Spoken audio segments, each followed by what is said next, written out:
It's kind of a Christmas song, but it's like not. It's a Christmas song, but it's a Christmassy kind of day, here. Yeah. Are we rolling? Oh, we are. Are we rolling? We're here. It's a cold, windy, rainy, blustery day, as Winnie the Pooh would say, here in Oklahoma. So I'm going to do a Christmas song in March.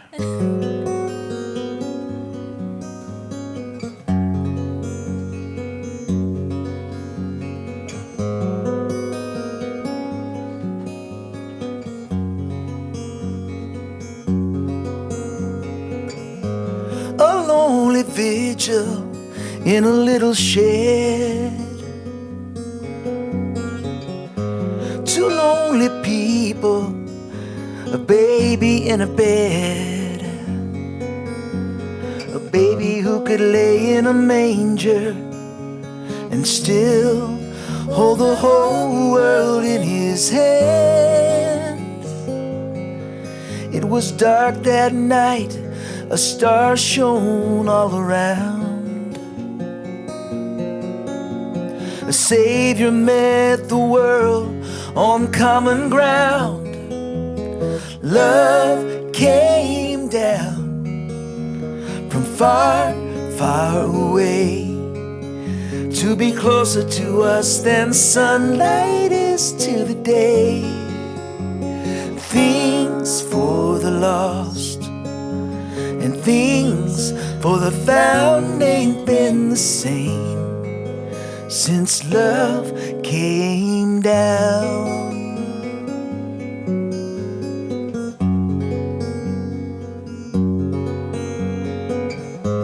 The echoes of that day in history, old as time but newer than each new breath is breathed. A lighthouse in the harbor, unlikely souls have seen it too. And the star still shines like it did that night. No matter where you stand, it shines as bright. Love came down from far, far away to be closer to us than sunlight is to the day. Things for the lost and things for the found ain't been the same since love came down. People still wonder why, and people still wonder how. That's the wonder of it all. Love came down from far, far away to be closer to us than sunlight is to the day. Things for the lost and things for the found ain't been the same since love came down.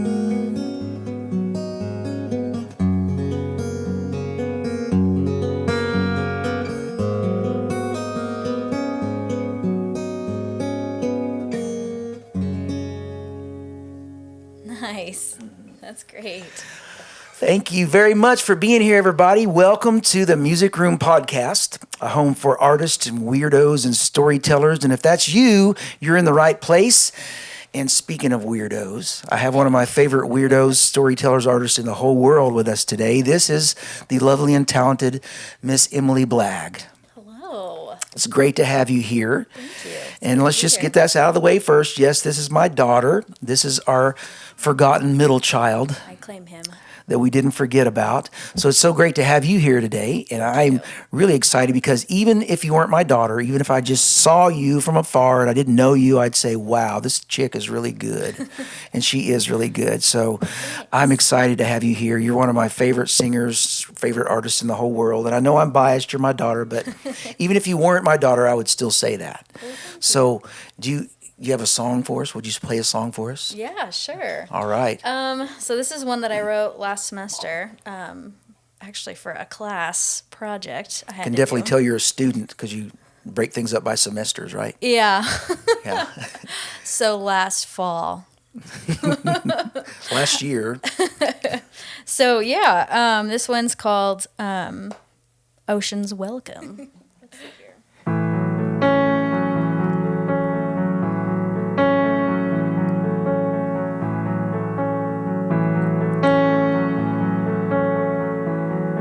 The ground is sturdy under my feet. This cliff is a fine home for now. The ocean's questions taunting me.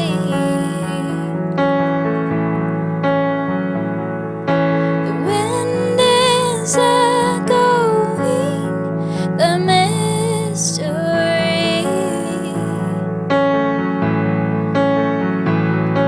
But what if I leave my home where no one knows my name? What will the air feel like in my fingers? What will the feel that it always lingers? As blue as the ocean's welcome, vast as the memories that have brought us here.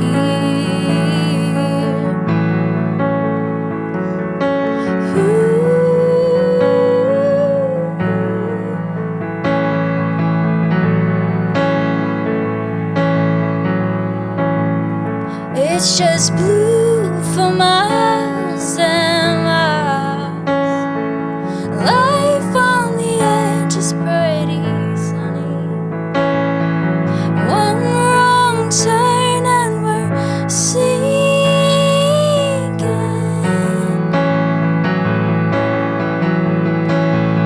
But what if I leave my home where no one knows my name? What will the air feel like in my fingers? What if the fear that always lingers? As blue as the ocean's welcome, vast as the memories that have brought you here.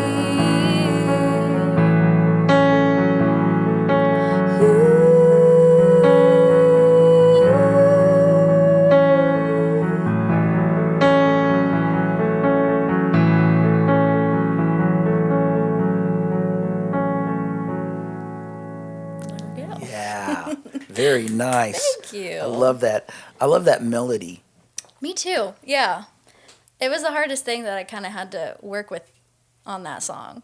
And The I'm still melody? kind of working on it. I have a demo, but it's not out yet. Don't get too excited.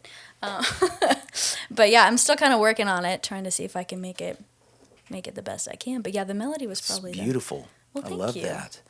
I'm a sucker for a good melody. Me too. Yeah. And there's a few songs like the song I just started off with, The Love Came Down, Yeah. where actually the melody kind of wrote the song for me. Definitely. So many other times it's like the other things dictate the melody. For sure. You know, I got this chord. Yeah. I got a chord progression or a groove, and that kind of dictates the melody. Right. Yeah. But when you think back to all the great songs in our past, especially like mid 20th century, like Irving Berlin, For sure. That's all the melody. Yeah, all Rodgers and Hammerstein, Cole Porter. It's all about the melody. Yeah. Da, da, da, da, da, da, da, da, da, da, da, da, da, da, da. Moon River, right? Yeah. Or da, da, da, da, da, da, da, da. Yep. When you can hum it and people know what it is, that's a great melody. They know. Yep. So for us aspiring songwriters, that's a good little nugget we could take with us today.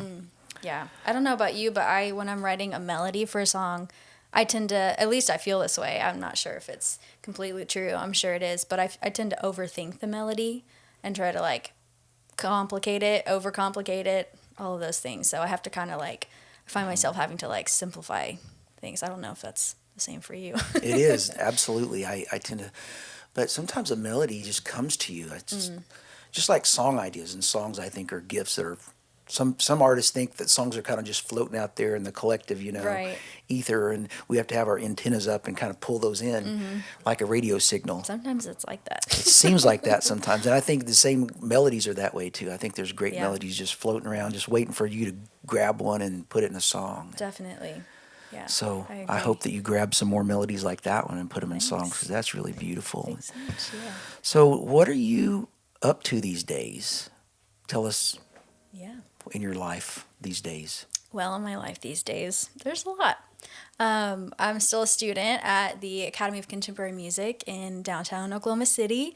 If any of you are songwriters out there that are like, where do I go to learn more about all the things, music business, production, all that, it's happening at the ACM. It's pretty cool. So I have only one more semester after this. I've been there this is my 4th year, so pretty crazy. It feels like I just started. ACM is School of Rock, basically. Yeah, honestly. Here in Oklahoma City, and there's another one like it in London, right? That's kind of modeled after. Yeah, so our ACM was modeled after theirs. They're not like connected in any way, but yeah, that's where Ed Sheeran went. So I did not know that. Yeah. That's cool. So ACM's a great school. Yeah. You're welcome, Scott Booker. Give me a tuition discount.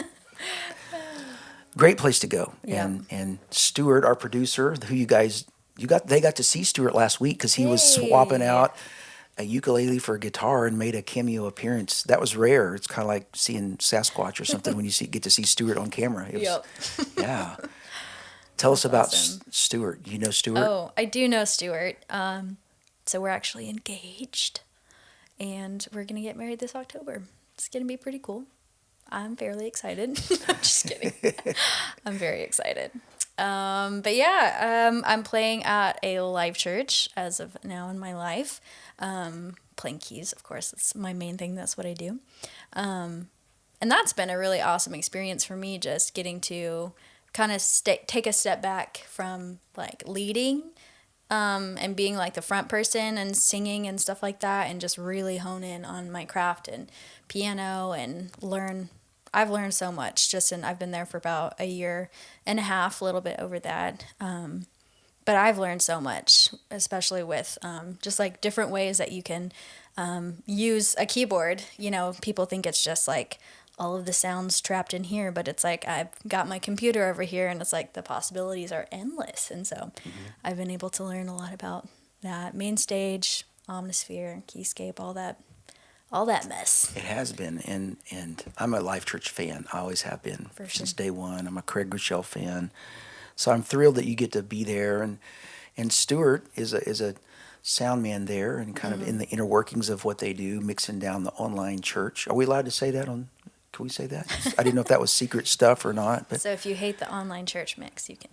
I'm just kidding. No, online church mix is great. It's great. So good. Yeah. So a little bit about how you came to be playing music. Tell us a little bit about that. I already kind of know these answers, but right. A lot of our friends listening don't know that. They want to Yeah. know about Emily Blagg. So a little bit of how you came to be the singer, songwriter, piano player that you are now. For sure. Yeah. So, well, obviously this is my dad, so I have a lot of musical influence in my life, from a very young age.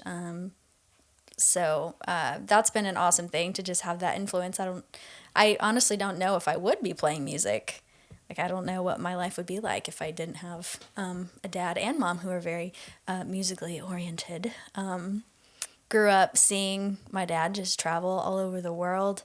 And that was an awesome look into the real life of a working musician and how it's not all just fun and games. Like, you don't always just get to play your awesome songs that you write, you know. It sometimes has to be a gig that you're playing songs that other people want you to sing. And so from, I think, what was I, 14 or 15 when we started the wedding band? I believe that's about right. Yeah. We started our wedding band, it was called Smooch. And we did that for about 5 years. It was really fun. Yeah. So, but before that, I'm getting a little bit ahead of myself. It's okay. It's okay. So before that, I would always go with my dad when he would go play at like churches and things like that. We were homeschooled, so we were able to just take off and go.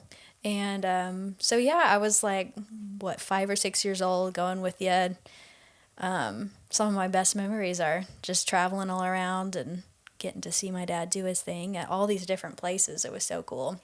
And sometimes he would even let me sing something like Amazing Grace and get up there and like, Amazing Grace. Probably not. I was probably really nervous. No, you weren't. You were natural. You took to it like, like a duck to water. You were, from the very beginning, I mean, your pitch was just boom. It was just right there. You kind of came pre-wired with all the software already. I didn't have to, do much. Just kind of point you in the right direction. Yeah. And it's cool to see what you've done with it. Well, thank you. I just thought, well, I'm going to present this opportunity, and I'm glad we had that opportunity. And definitely. And it was never like a forced thing. Like some people, when their parents are musicians or just really love music, they like make their kids do lessons, and they end up hating it and stopping it, and then they're 20 years later are like, oh, I wish I stuck with piano. I've had the amount of people that I've had come up to me and say like, oh, stick with it. I'm like, I plan on it. Yeah. But yeah, so like I would travel with my dad, but eventually we kind of started our own band because my brother is a drummer as well. And we would play church camps at churches. I still remember our very first family band thing at Trinity in Norman. We played some good old worship songs, and I was like hands shaking. Still happens sometimes, but it takes a lot more. And I think probably my claim to fame as like a 13-year-old was when we got to go to Falls Creek and I got to sing Walking on Sunshine in front of 8,000 kids. Yeah. And that's probably the most nervous I've ever been in my life. I would take off my glasses so I couldn't see the hordes of kids looking at me, which they really weren't paying attention because we were just the walk-in music, but yeah.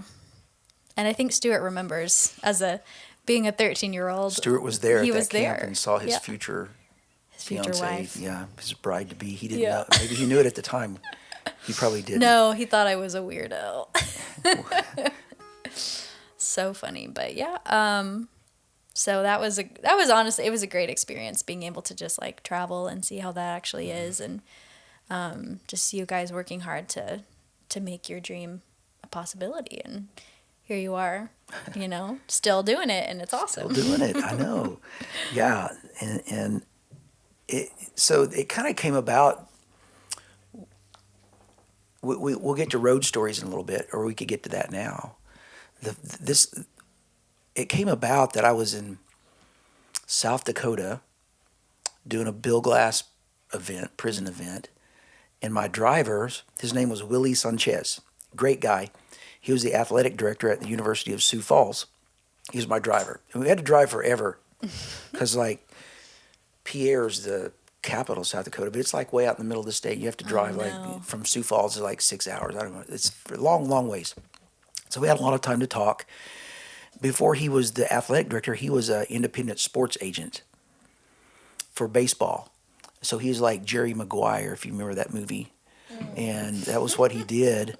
So he worked with the Angels, and like Alec Rodriguez was one of his early. So he's a kind of a big deal. And we were talking about how, the challenge of when you travel, when you do music or whatever you do, how do you balance your home life and your work life, or your artistic life and your domestic life? And we were talking about that, and he said, Matt, you can't balance it. You have to integrate it. Yeah. And this little light bulb went off. Ping! That was an epiphany. That was an aha moment for me. Yeah. So hence the Blagg family band was born, and I started looking for opportunities because I thought, well, Ethan and Emily, my oldest and my next oldest, they're kind of taken to music, and so maybe I'll just look for opportunities we can do that together. And you guys did. I never. Yeah. So I'm glad you never felt like it was forced. I just said, "Hey, would you guys like to go do this?" And you're like, "Yeah." Yeah. And then the It was wedding awesome. band and came Yeah. along. Yeah. It was awesome. So that's kind of how this all came about. And but you've taken it far beyond what I ever thought you would do, and I just love seeing that. And I couldn't be more proud of you and what you're doing these days. And how about this? Do you have another song you could do for us? I do, yeah. I would love to hear another song. Awesome. So this one is a old one that I wrote a long time ago, and I recently kind of was like, okay, I'm not completely sure what this song is about. I don't know if you have some songs like that you wrote a long time ago, and you're like, what is this about? But I liked the way the words flowed together. Yeah. And I don't know. I think songs can change meaning over the years. I never really thought that would happen. And then when I first started writing songs, when I was an angsty 15, 16-year-old. You were a brooding artist. That's what I called you, a was. brooding shoot. Yeah. I don't know if any of you are into the Enneagram, but I'm a 4. And that was the height of my angst, was textbook 4. I mean, woo, yeah. So you are an expert on the Enneagram, I must say. Not quite an expert, but I think you're an expert because my knowledge of the Enneagram is next to nothing. So anyways, this is a song called Footprints, but I changed it, so it's not as angsty. You'll still get some angst though, don't worry.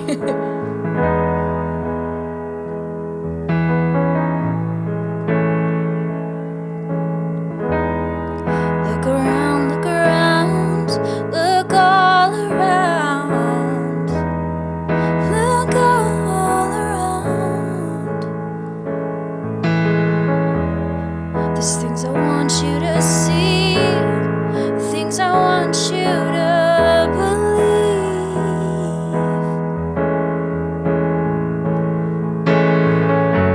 Let's make footprints, let yourself be changed.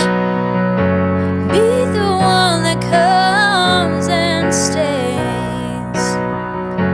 Keep my feet upon the still ground and look around. Won't you look around?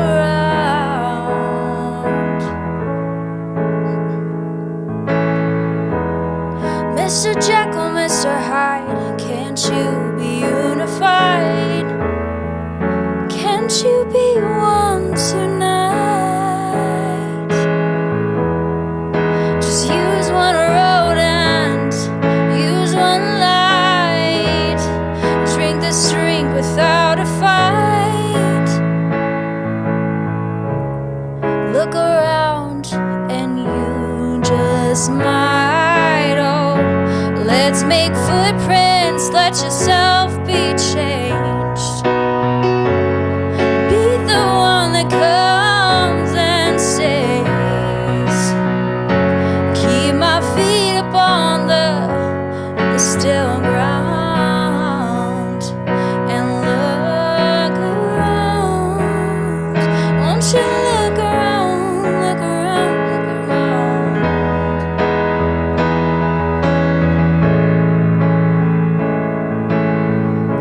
People shouldn't have to look for love, it's right here. Can't you see it?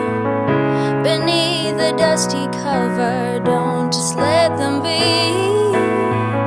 Just open the book, breathe in the words.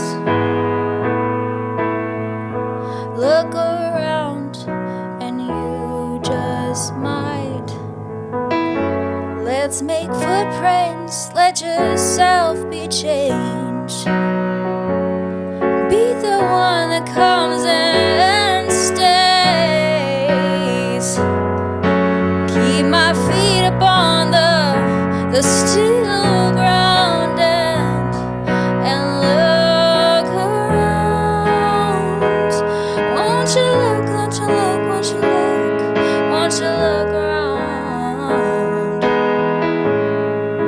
Don't you look around.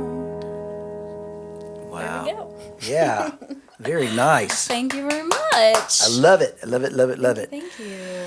Hopefully those will maybe get released sometime this year. Hopefully this summer. I don't know. Is that your plan to do an Things. EP? Like, Maybe, yeah. If I could get, I think I have some other, like, you know, like half-baked songs, half done, that could turn into an EP. you could do like a wedding / CD release. Has that ever been done? I mean, is that possible? Like, that'd be kind of This interesting. is my That'd be different. wedding, but also my And oh, by the way, we're release. that would be an interesting event. You know, I've never been to one of those. It'd be Yeah, a me one neither. one that we never forgot. I think that What could do you be. think, Stu? Sure. Yeah, he'll agree to anything at this point, I guess. So, Oh well, my goodness. tell me. I love that. So as y'all can tell, it's like we have the same kind of weird sense of humor. Yeah. I'm sorry you got that. Yeah, this is so. Out of my 3 children, this is the one that's most like me, kind of a you know, only much better version of me, which is really cool. But she's my one that will try, like we can go eat sushi, we can go eat strange food, we can eat Yeah. Ethiopian or Nepali food, and we both love it. And the rest of our Sure. family like, no, I want chicken nuggets or whatever, you know, that's or a cheeseburger. So she's my adventurous one that we get to try. So that's been fun. Out of all my children, well, yeah, my children that you know that likes weird stuff, kind of Yeah. like I do. So, not to Definitely. discount the others; they're fine. We still love them. They're They're still my fine. children. We're gonna keep them. It's all good. It's all good. But what like inspires you these days? Excites you?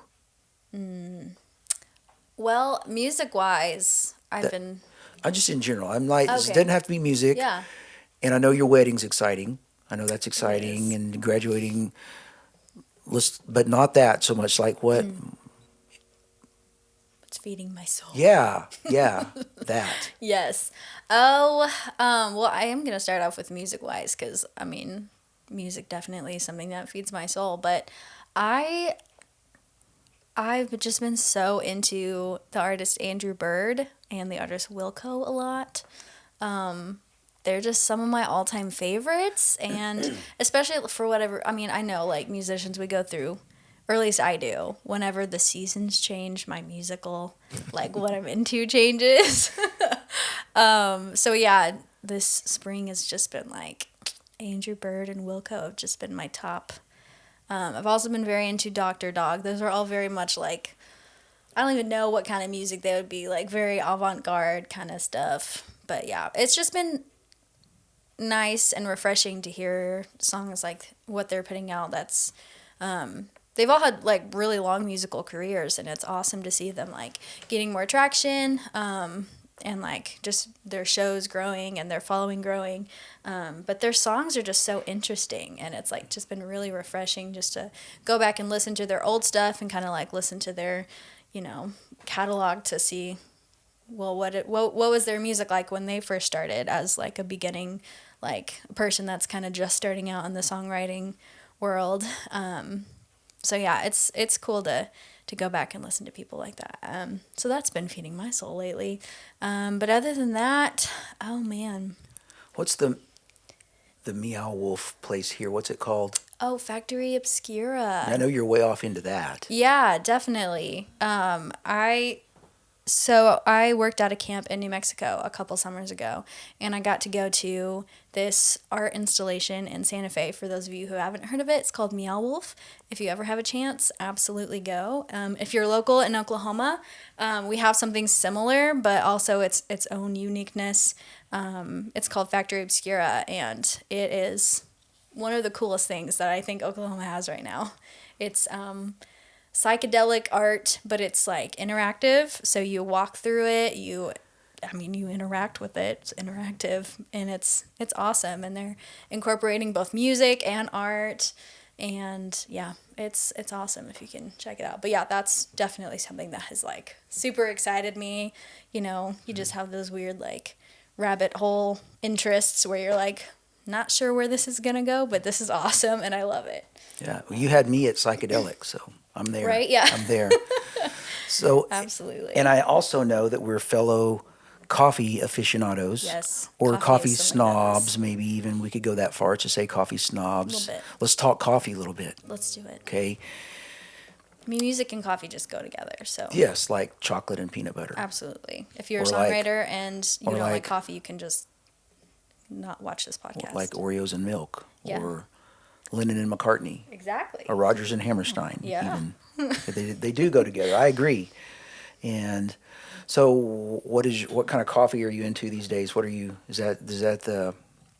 What is that? That's actually Woodshed Coffee. It's a newer coffee shop downtown. Not downtown, in Oklahoma City, but it's really good. But, man, I've just been digging Elemental Coffee as of late. They've really Yeah. got it going on there. Shout out to Elemental, Shout out. local roasters. Yes. Yeah. Honestly, yeah, just like learning about all the different components. They do these like free cuppings where you can go and try all their different types of coffee, and they'll tell you, it's like in the back in their roastery, so you can kind of like see all the like bags of beans and stuff like that. So it's kind of like a wine tasting for coffee It connoisseurs. seriously is, Do you yeah. do you the like eat crackers in between to cleanse your palate? You do the like you, No, but they No. do tell you how to like sniff it first and kind of like you have to slurp it. They tell you slurping it is actually better. see there. All these years I've been right. You should slurp stuff, Yes. right? My mom Yeah. said, Matthew, don't slurp your food. Don't Yeah. slurp your soup. But I'm going to start slurping again just because you said that. That's Do good. it. Yes. Yeah. And you like Coffee is- the Chemex I do. better than like just a regular French press. Yeah. It's And- just, it's very different. Yeah. AeroPress has actually been what I'm using because I don't know. AeroPress. Okay, that's I what need it's, to yeah. to use that for a while because I broke 2 Chemexes. And so You're I kind of think hard on the Chemexes, aren't you? well, I hiked one of them up a mountain, so Well, that's, yeah. Chemex should Yeah. put you on their website.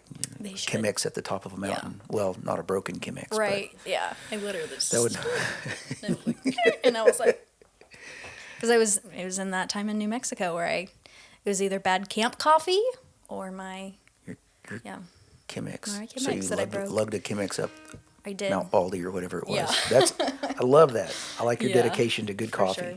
sure. I'm thankful to just that we have such cool coffee places here in Oklahoma. Yeah, yeah. People when they think of Oklahoma, they think of tumbleweeds and cows. And cowboy coffee or something. Folgers. Mm. Which sometimes, or- I mean, cowboy not coffee is a nothing wrong with vibe Folgers. sometimes. It's a Yeah. vibe sometimes, yeah. You know, when It you is. have to make it in a sock. I'm just kidding. I've never actually done that. I've done that. Yeah, out camping, out on the farm. Gross. You do what you got to do. Make it in a sock. And it works. It's good. It's pretty good. So, I'm gonna trust you on that. yeah, One. yeah. Puts a nice dank on it. It's like put some stank on it. Oh gosh. So let's shift gears here.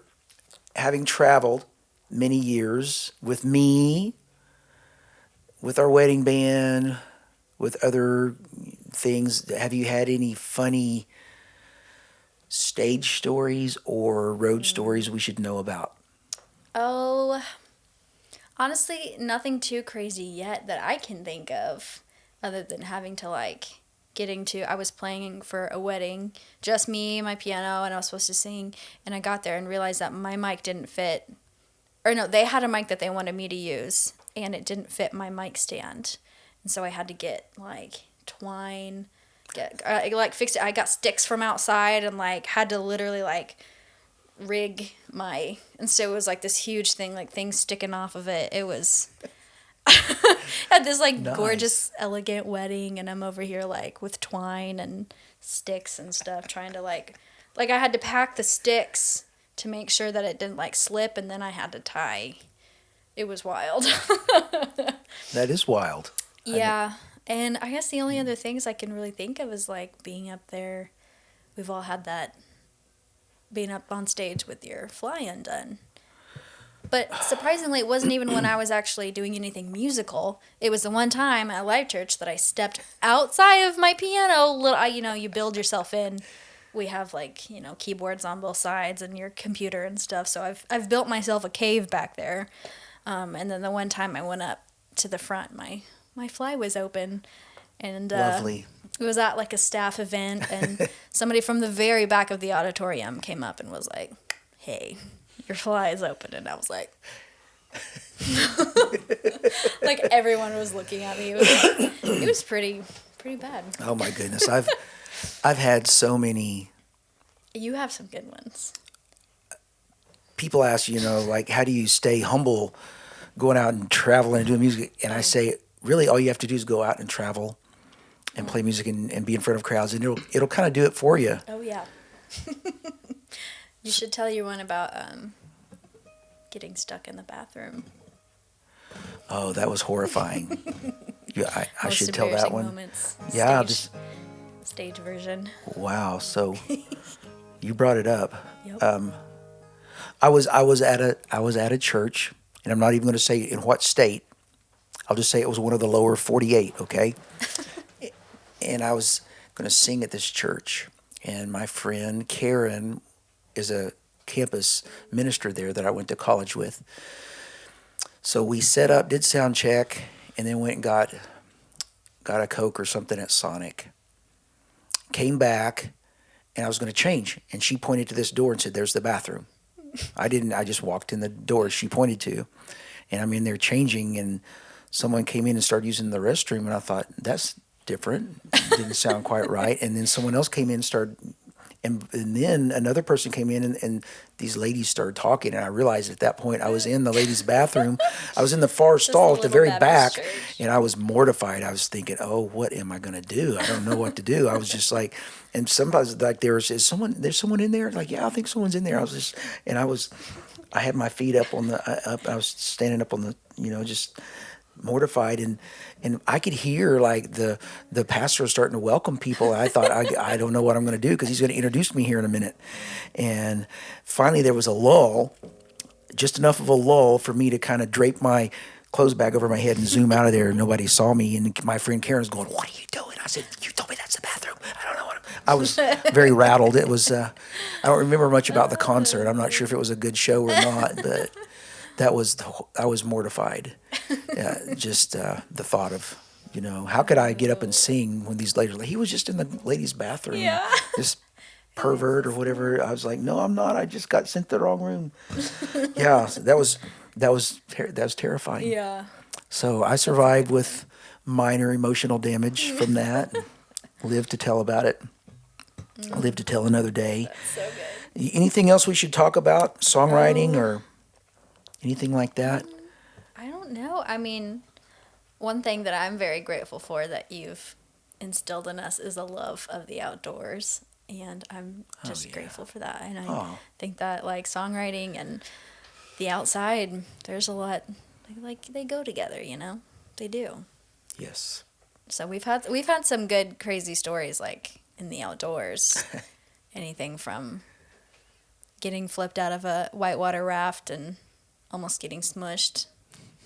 That was me. I did that. We have a swimmer, folks. Yep. It was Emily. Yes. It was me. So yeah, I would say that the love of the outdoors has definitely supplied me with a lot of like stuff to write about, places to write. It's just inspiring. I agree. I think my probably my craziest story that I have is in the outdoors.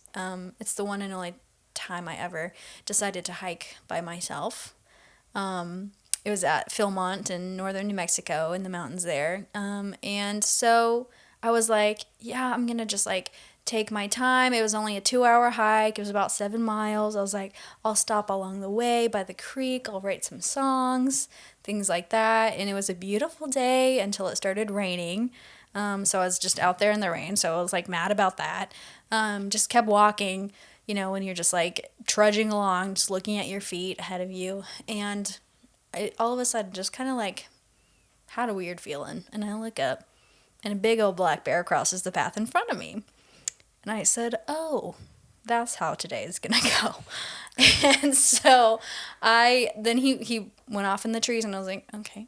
So I just kind of kept walking, had my little antennas up, and I was like watching. My ears were hyper aware.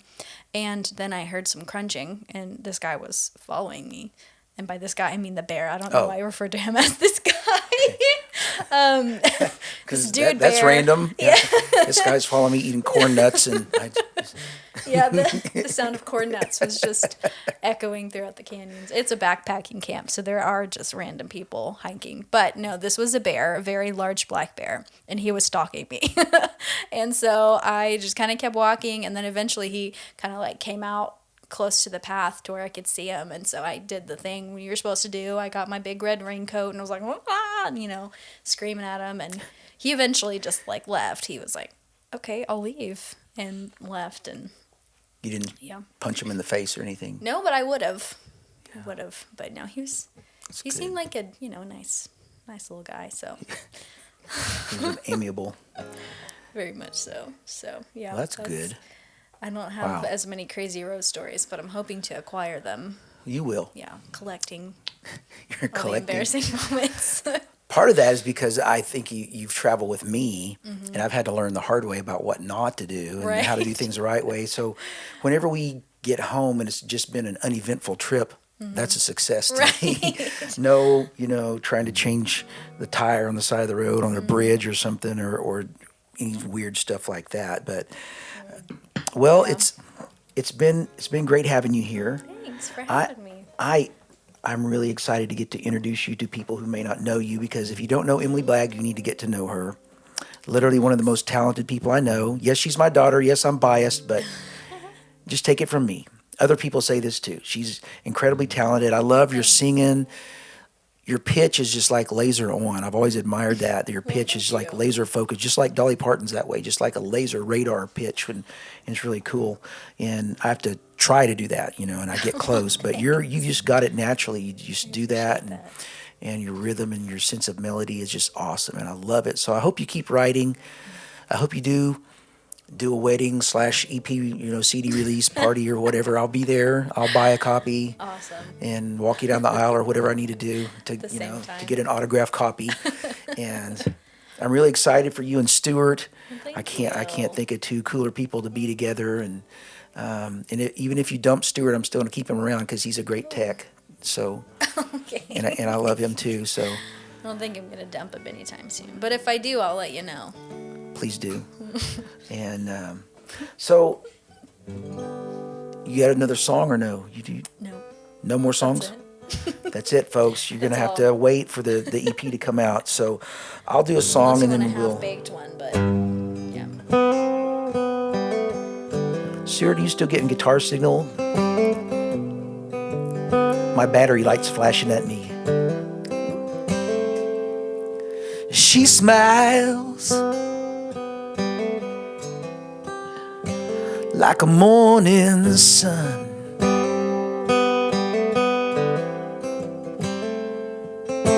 She smells sweet like summer evening when the rains come. In her arms, worry melts away.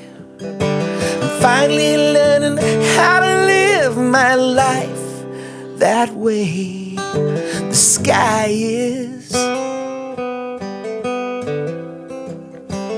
like a velvet blue.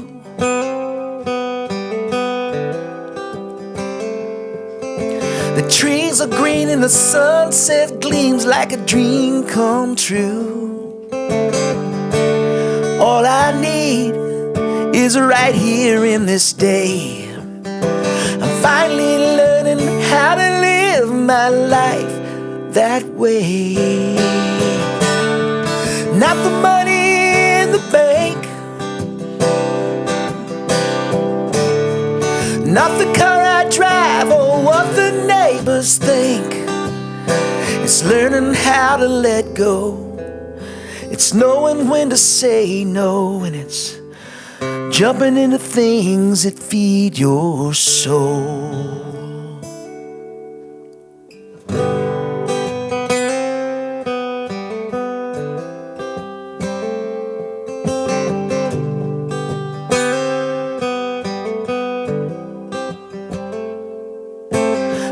life is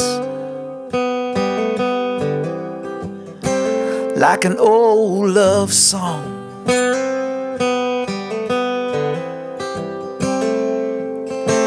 It grabs your heart and pulls you in and makes you sing along. It's a melody inside, feeling every note that's played. I'm finally learning how to live my life that way. It's a melody inside, feeling every note that's played. I'm finally learning how to live my life that way.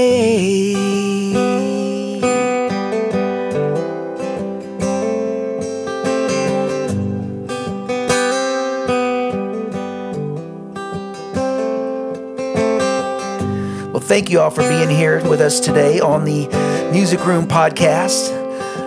Thank you to the beautiful, lovely, and talented Miss Emily Blagg being here with us as our guest today. Please tell your friends about the Music Room Podcast. Tell your mama. Tell your enemies. They need to know too. Like us, subscribe, do all that. And have a great day. Come back and see us again real soon.